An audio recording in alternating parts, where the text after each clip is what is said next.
Mari mewujudkan bangsa Indonesia yang sehat dan produktif.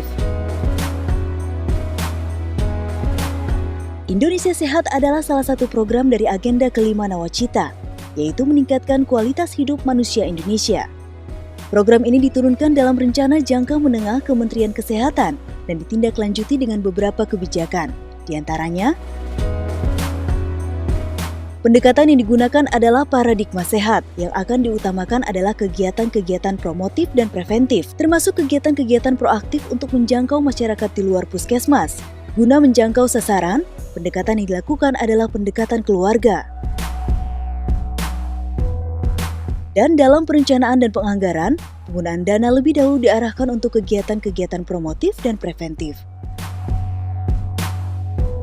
Dalam melaksanakan program Indonesia Sehat tersebut, program-program kesehatan dikelompokkan dalam 3 pilar, yaitu penerapan paradigma sehat itu sendiri, penguatan pelayanan kesehatan, serta Jaminan Kesehatan Nasional atau JKN. Sementara itu, 4 program yang menjadi prioritas adalah penurunan angka kematian ibu dan bayi, perbaikan gizi masyarakat khususnya untuk pengendalian prevalensi balita pendek atau stunting, pencegahan penyakit menular khususnya HIV/AIDS, tuberkulosis, dan malaria, serta pengendalian penyakit tidak menular khususnya hipertensi, diabetes mellitus, obesitas, gangguan jiwa, dan kanker. Berdasarkan kebijakan tersebut telah ditetapkan pedoman umum program Indonesia Sehat dengan pendekatan keluarga yang menjadi pegangan menyangkut pelaksanaan program di puskesmas, peran Dinas Kesehatan Kabupaten, Kota, peran Dinas Kesehatan Provinsi, serta peran Kementerian Kesehatan.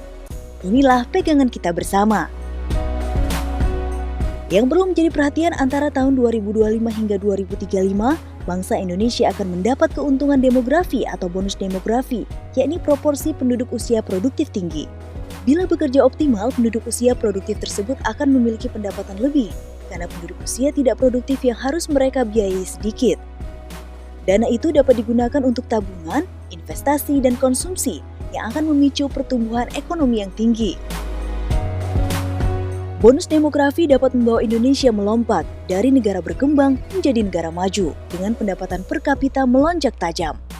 Bangsa Indonesia akan menggapai tingkat kesejahteraan yang jauh lebih tinggi. Namun begitu, bonus demografi hanya bisa termanfaatkan optimal bila penduduk usia produktif benar-benar produktif, yakni memiliki etos kerja yang baik, terampil, cerdas, bermoral baik, dan terutama sehat. Disinilah program Indonesia Sehat dan Paradigma Sehat berperan krusial. Untuk mencapai paradigma sehat, fungsi upaya kesehatan masyarakat dari puskesmas akan ditingkatkan. Bersama agen-agen perubahan, puskesmas harus semakin aktif melakukan kunjungan dari rumah ke rumah untuk melakukan pendataan maupun penyuluhan. Dengan cara ini, seluruh bagian siklus hidup untuk mencapai keluarga sehat akan terpantau, yakni pasangan usia subur dan wanita usia subur, ibu hamil dan menyusui, bayi dan balita, anak sekolah dan remaja, anak dewasa, serta lansia. Pada 2016, program Keluarga Sehat dilaksanakan di 470 puskesmas di 64 kabupaten kota dan 9 provinsi. Targetnya pada 2019, program ini sudah mencapai seluruh puskesmas di seluruh kabupaten kota dan seluruh provinsi di Indonesia. Ada 12 indikator kesehatan keluarga yang harus dipantau.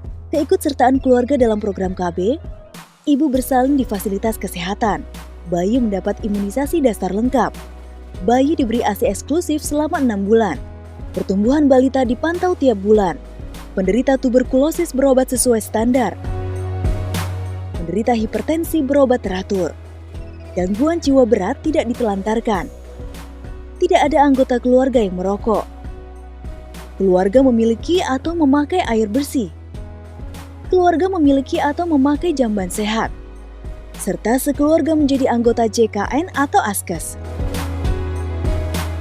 Dari data masyarakat tersebut dirumuskan program preventif promotif yang paling sesuai untuk suatu daerah tertentu. Dari sisi pemerintah pusat, komitmen terhadap program Indonesia Sehat diwujudkan dalam pengalokasian anggaran. Menurut Undang-Undang Nomor 36 Tahun 2009 tentang Kesehatan, perbandingan anggaran adalah 2/3 bagian untuk preventif promotif dan 1/3 bagian untuk kuratif rehabilitatif. Selain itu, sejak tahun 2016, anggaran kesehatan pemerintah pusat sudah mencapai 5% dari total APBN. Komitmen ini diharapkan dapat diikuti oleh pemerintah kabupaten, kota maupun provinsi dengan mengalokasikan 10% APBD untuk program kesehatan. Di bawah payung Gerakan Masyarakat Hidup Sehat yang diprakarsai Presiden Joko Widodo, semua pihak harus terlibat dalam memasyarakatkan paradigma sehat serta mewujudkan Indonesia sehat.